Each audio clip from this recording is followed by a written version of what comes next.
Okay भाई,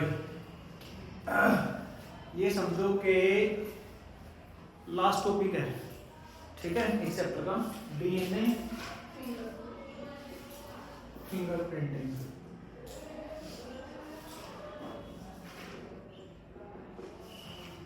नाम काफी सुना है सब लोगों ने डीएनए फिंगरप्रिंटिंग का, ठीक है।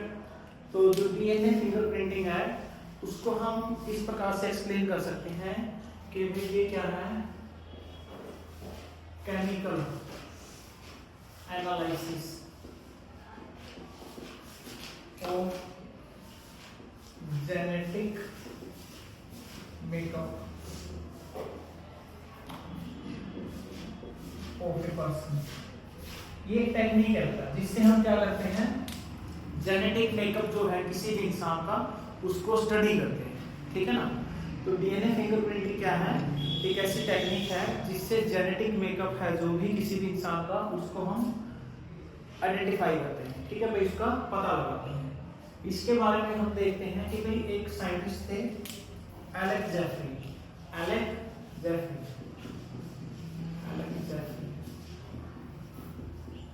इन्होंने क्या किया 1984 में इस टेक्निक के बारे में बताया। तो अब हमें ये भी पता होना चाहिए कि ये किस प्रिंसिपल पे काम करती है, किस प्रिंसिपल पे काम करती है।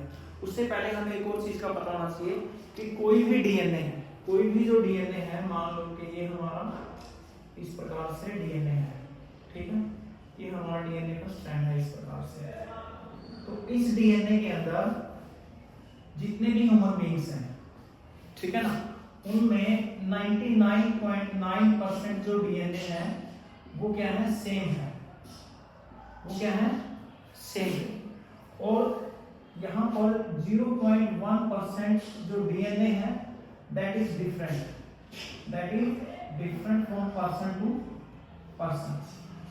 तो जितना भी डीएनए है वो सबका सेम है, कितना 99.9%, और 0.1% डिफरेंट है। और इसी 0.1% जो डिफरेंट है उसी के ऊपर एलेक्स जेफरी ने डीएनए फिंगरप्रिंटिंग के बारे में बताया है, ठीक है। तो इसको आप और दूसरे तरीके से कैसे कर सकते हैं कि जितना पूरा का पूरा जो डीएनए है वो क्या करता है, उसके अंदर जैसे जीन्स है, ये डीएनए के अंदर जो जीन्स है, पूरा जो डीएनए हमारा वो लगभग 2.2 मीटर का है, वो सारा का सारा डीएनए क्या है, उस प्रोटीन कोड नहीं करता, उसके ऊपर जो जीन है वो प्रोटीन कोड कर रहे हैं, वो प्रोटीन को कोड कर रहे हैं। लेकिन बीच में जो ये डीएनए है, ठीक है ना, इसको बोलते हैं जो नॉन कोडिंग है, ठीक है ना, ये आपका नॉन कोडिंग है, क्या है, नॉन कोडिंग है। तो इसको हम जंक डीएनए भी बोलते हैं, क्या बोलते हैं, जंक डीएनए भी बोलते हैं। और इसके ऊपर क्या होती है, बेस पेयर्स की सीक्वेंस होती है, बेस पेयर्स की सीक्वेंस होती है। जैसे मान लो यहाँ पर एक सीक्वेंस है AGTCA, मान लो ये सीक्वेंस है यहाँ पर, ठीक है ना। तो ये जो सीक्वेंस है यहाँ पर, ये जो 0.1% जो डिफरेंट है वो आपका डिफरेंस है इस जंक डीएनए की वजह से। किसकी वजह से, इस जंक डीएनए की जो बेस पेयर है, इसकी जो सीक्वेंस है,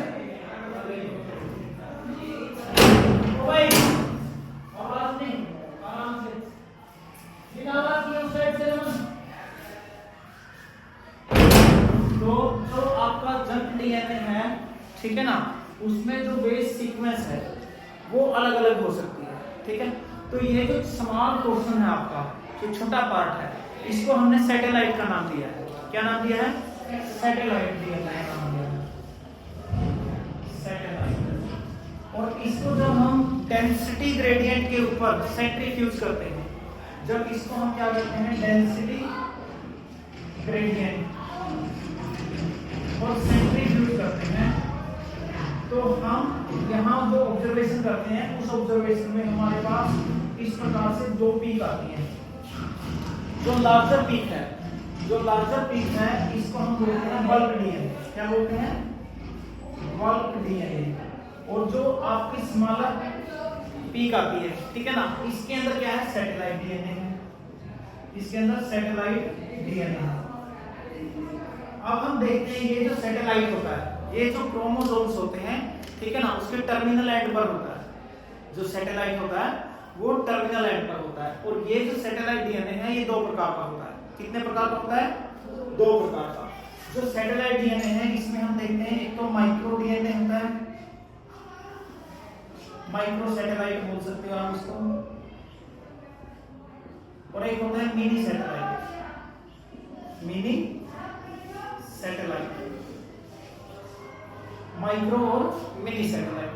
तो यहां हम देखते हैं जो मिनी सैटेलाइट है, ठीक है ना, जो मिनी सैटेलाइट है उसको हम डीएनए फिंगरप्रिंटिंग में इस्तेमाल करते हैं।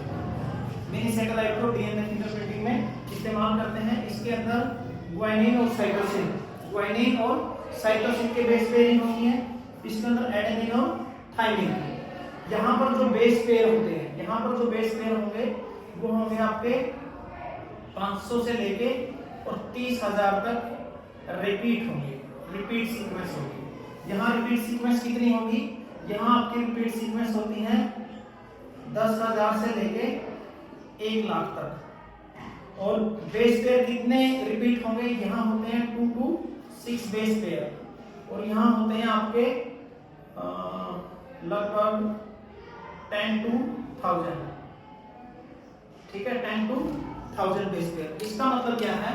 ये जो सीक्वेंस है AGTC है जैसे, ठीक है ना, तो 2 से 6 ये कितने बेस पेयर है? 5 बेस पेयर है। इसकी रिपीटेशन कितनी बार हो सकती है? 10,000 से 1 लाख। और 10 से 1000 का मतलब क्या है कि इतने सारे बेस पेयर और इतनी बार रिपीट हो सकते हैं, ठीक है। तो जब हम यहाँ पर डीएनए फिंगरप्रिंटिंग करते हैं तो हम मिनी सैटेलाइट को ऑब्जर्व करते हैं। समझ आ गई बात? तो अब हम क्या करते हैं, ये हमें ये भी पता होना चाहिए कि ये टेक्निक कहाँ इस्तेमाल कर रहे हैं। ये टेक्निक हम 2 जगह इस्तेमाल करते हैं। कहाँ इस्तेमाल करते हैं? 2 जगह। उससे पहले एक बार फिर से समझ लो कि मैं आपको क्या बता रहा हूँ। डीएनए फिंगरप्रिंटिंग, केमिकल एनालिसिस और जेनेटिक में कब था? एलेक्स जेफरी साहब ने 1984 में इसको डिस्कवर किया। यहाँ हमने देखा कि 99.9% क्या है? डीएनए सेम है, 0.1 डिफरेंट है। फिर हमने यहाँ पर एक डीएनए का स्ट्रैंड देखा, उसमें हम देखते हैं यहाँ जीन है और यहाँ बीच में जंक साइट है।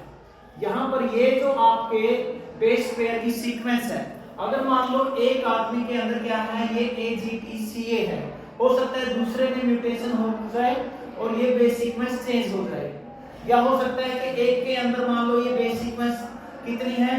2 है, किसी में दूसरे में 5 मिलेगी, किसी में ये 1000 मिल सकती है, किसी में 500 मिलेगी, यानी कि डेफिनेटली चेंज होगा, ठीक है ना। हर दूसरे आदमी के अंदर क्या होगा? ये चेंज मिलेगी। ये चेंज किसकी वजह से आते हैं? ये चेंज आते हैं म्यूटेशन की वजह से। किसकी वजह से? म्यूटेशन।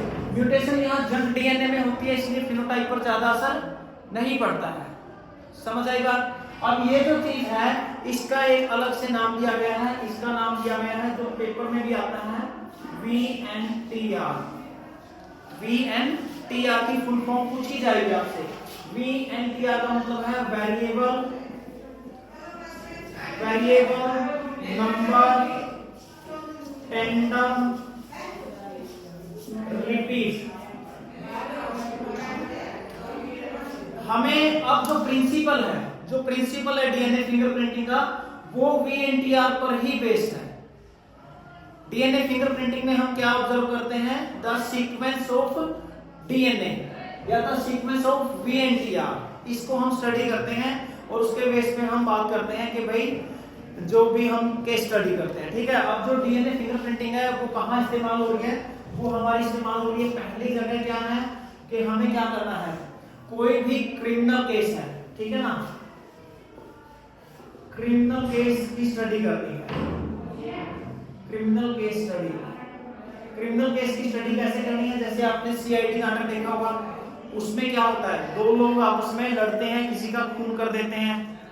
मान लो कि आप किसी जगह गए, वहां पर क्या हो गया, कोई मर्डर हो गया, क्लियर। अब जैसे वहां पर मर्डर हुआ तो जो विक्टिम है, हो सकता है कि उसके साथ उसकी लड़ाई हुई हो, झगड़ा हुआ हो, पहले उसने अपनी जान बचाने की कोशिश की हो, उसकी नाखून वगैरह के अंदर क्या होगा, उसके ब्लड सैंपल आ सकते हैं, उसका कोई बाल टूट के आ सकता है, ठीक है ना, या जो मर्डर है वो भी घायल हुआ, उसका कोई ब्लड सैंपल वहां पर है, तो आपने क्या किया, उस ब्लड सैंपल को ले लिया। उसके बाद आपको दो लोगों पे शक है कि या तो खून इसने किया है या खून इसने किया है, फिर हम उन दोनों से भी क्या करेंगे, डीएनए का सैंपल लेंगे। डीएनए का सैंपल आप कहां से ले सकते हैं, डीएनए का सैंपल आप सिंपल स्किन से ले सकते हैं, सलाइवा से ले सकते हैं, उसके अलावा हेयर फॉलिकल से ले सकते हैं, सीमन से ले सकते हैं। क्लियर?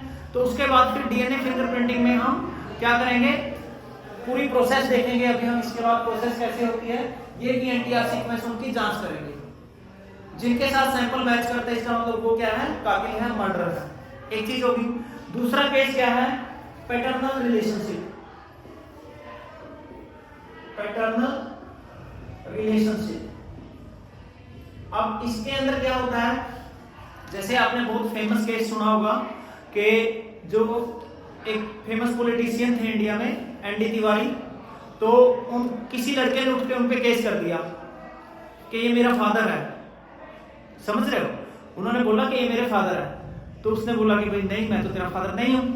तो उसके बाद डीएनए फिंगरप्रिंटिंग कराई गई और उससे साबित हुआ कि वो माँ और वो बच्चा सही बोल रहे थे, वो उस एनडी तिवारी का ही बच्चा था, और फिर एनडी तिवारी की प्रॉपर्टी में उसको हिस्सा मिला। समझ में आई?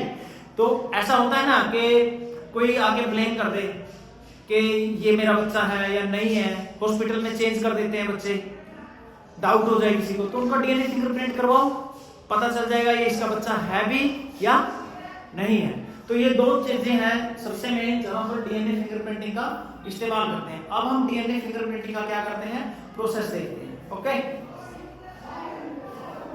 चीजें समझ में आ गई इतनी, दोबारा बताना है?